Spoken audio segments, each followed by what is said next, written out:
Hey, what's up everybody, Mike back with another video. So today we're going to do mystery tech all under $25. Now I reached out to my friends over at GearBest and I asked them to send me 3 random gadgets that I don't have a clue about, and it cost under $25, and inside this box is 3 gadgets from gearbest.com, all under $25. So this is going to be a new kind of video, and hopefully if you guys like it, we'll see one every month, maybe from different online retailers. We'll see how it goes on. If you want to win something from this video, leave it in the comment section which one you'd like to win, and at the end of the month I'll select somebody randomly from the comment section. Okay, so what we got for, I'm being told you can't throw this one. So this is a smart musical flower pot. So basically this is a Bluetooth speaker with some LED lights, and I genuinely don't know who this is for. So this might be one of those cool little things that you just stick on your sideboard or on a coffee table. Inside the box we get the flower pot, there's a micro USB charging cable, and there's a little instruction manual.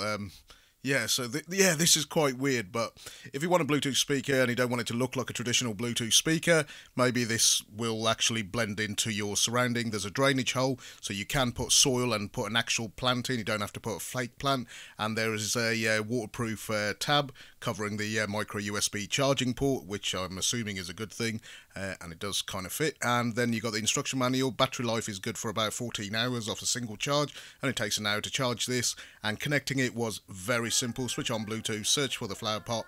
It's actually called the flower pot on mine, and it connects straight away. The LED light isn't overpowering, it looks quite nice, and it actually plays in tune with the actual song or whatever content that you're playing, and it does add a little bit of ambience to your environment, kind of like a Philips Hue but in flower pot size. In terms of anything else, in terms of features, it's got 2 modes, so you can have it on Bluetooth speaker mode, or you can have it on piano mode like this, which is quite fun. I can imagine this will be annoying after a while. So there you go, here's number 1, flower pot. So what we got next? Okay, so this is so this is a one-handed 35 key mechanical keyboard with various different RGB lighting effect. Yeah, so if you're into Fortnite or PUBG or something like that, and you want to free up some space, this is the JK100. Inside the box, we get the keyboard itself, and then there's a small little instruction manual, which tells you the FN key combinations to change the lighting effect, and it's even got different kind of gaming profile modes, so depending on the kind of game. The wrist rest is plastic, there's no rubber. I would have preferred a little bit of rubber, but again, this thing is fairly cheap, and the build quality for the keyboard section anyway, it's like a solid piece of aluminum, and it's got some variant of a cherry blue switch, and it actually feels relatively nice. The build quality is surprisingly good, and even the cable, if you will, it does actually feel quite decent quality considering the price. The RGB effects can be changed by pressing the FN key and the escape button, and there is about 7 or 8 different effects, and you can even increase and decrease the speed. In terms of gaming performance, we played a bit of Fortnite, we played a bit of Doom, and it was quite responsive, and I quite like the feel of the keyboard. I just wish it had a bit of a rubber kind of texture to the wrist rest. That would have made it perfect. So if you're looking for a cheap mechanical keyboard or a single-handed mechanical keyboard, then maybe check this out, link in the description.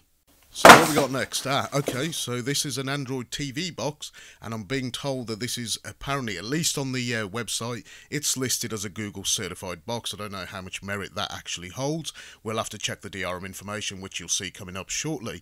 But this box has got 2 gigs of internal memory, 16 gigs of storage. It's got a voice search remote control, and the actual software does look very similar to the official Google kind of TV experience. In terms of using that remote control, I still favour my control pad, and this thing is invaluable, especially if you've got a home theatre setup and you're actually watching telly in a very, very dark environment. The backlit keys are awesome.